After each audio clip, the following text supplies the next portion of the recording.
देखिए, सोचिए अब आप उस वक्त कितना भयानक मंजर रहा होगा जब कई टन का भारी भरकम विमान आग का गोला बन करके गिर गया। जी हां, विमान हादसे के आखिरी 2 मिनट में क्या क्या हुआ, एक खास रिपोर्ट हम आपके लिए लेकर आए हैं। प्लेन के उड़ान भरने के 2 मिनट के अंदर 241 सांसें बंद हो गईं। जहां खुशी का माहौल था, वहां मातम पसर गया। इस खौफनाक हादसे के लास्ट मिनट डराने वाले हैं। 1:38 पर विमान ने उड़ान भरी। 3.5 किलोमीटर लंबी हवाई पट्टी पर होते हुए बोइंग विमान टेक ऑफ कर गया, एयरपोर्ट का इलाका क्रॉस किया और महज 2.5 किलोमीटर दूर जाकर ही क्रैश हो गया। ऐसा नहीं है कि उड़ान से पहले कोई गड़बड़ी दिखी थी, बल्कि टेक ऑफ के चंद सेकंड तक सब कुछ सही था। न पायलट्स को कोई परेशानी हुई, न ही किसी भी यात्री को यह भनक लगी कि आगे जाकर क्या होने वाला है। विमान के पायलट को भी अच्छा खासा विमान उड़ाने की अनुभव था, यानी वेल ट्रेंड और सीनियर पायलट ही 244 लोगों को ले जा रहे विमान को चला रहे थे। करीब 425 फीट ऊपर पायलट को जैसे ही गड़बड़ी का पता चला और फिर उन्होंने मेडे कॉल के जरिए अलर्ट दिया, यानी इमरजेंसी सिचुएशन आ चुकी थी।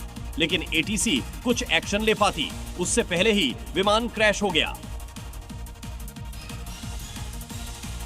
मेरे साथ ओपी तिवारी साहब भी जुड़े हुए हैं, आप एयर मार्शल रह चुके हैं। ओपी तिवारी जी, अगर मैं आपसे पूछूं कि 30 सेकंड में अगर आप बता पाएं कि हादसे की वजह आपको अभी क्या नजर आती है फौरी तौर पर?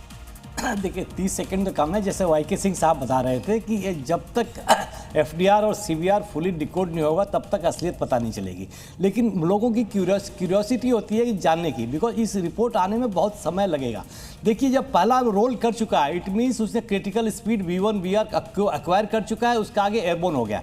अब एयरबोर्न होने के टाइम अगर एक इंजन का पावर कम हुआ तो उसने मेडे कॉल करते टाइम एयरक्राफ्ट 300 फीट क्लाइंब कर चुका है। लेकिन दूसरा जो हुआ, जब तक वो रिएक्ट करता, जैसा अपीयर करता है, जैसे पायलट रिएक्ट करता कि क्या करूं, अंडर कैरेज ऊपर नहीं किया था, तब तक सेकंड इंजन, बिकॉज ये क्लियर केस है कि पावर फेलियर का, जब पावर नहीं है इंजन में तो एयरक्राफ्ट फ्लाई नहीं कर सकता है। सबसे बड़ी वजह हो सकती है, हालांकि हमें इंतजार करना होगा कि क्या इसके पीछे की वजह जांच में निकल कर आती है। आप सभी बने रहिए हमारे साथ और खबरों में आगे बढ़ते हुए अब हम आपको राज्य की 5 बड़ी खबरें दिखाते हैं।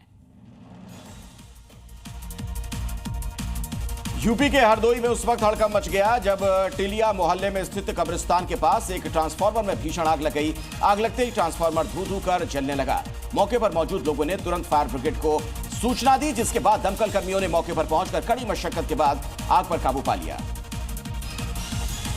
यूपी के हरदोई जिले में डीएम के निर्देश पर नेशनल हाईवे 19 के किनारे अतिक्रमण पर बड़ी कार्रवाई की गई। एसडीएम और एनएचएआई की टीम की अगुवाई में मीट की दुकानों से लेकर के अवैध होर्डिंग्स और दुकानों को ध्वस्त किया गया और इस एक्शन से हाईवे की जमीन पर कब्जा जमाए लोगों में हड़कंप भी मच गया। वहीं डीएम ने साफ किया है कि अब किसी भी अवैध कब्जे को बर्दाश्त नहीं किया जाएगा।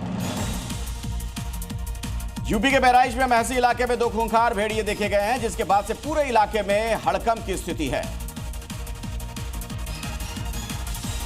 वाराणसी में क्रिकेट स्टेडियम के पास बनने जा रही स्पोर्ट्स सिटी और सड़क चौड़ीकरण के विरोध में किसानों का विरोध प्रदर्शन लगातार जारी है। पिछले 6 दिनों से धरना पर बैठे हैं यहां के किसान। एमपी के बैतूल जिले में आंधी तूफान ने तबाही मचा दी। अचानक आंधी तूफान आने से गांव के कई मकानों की छतें उड़ गईं।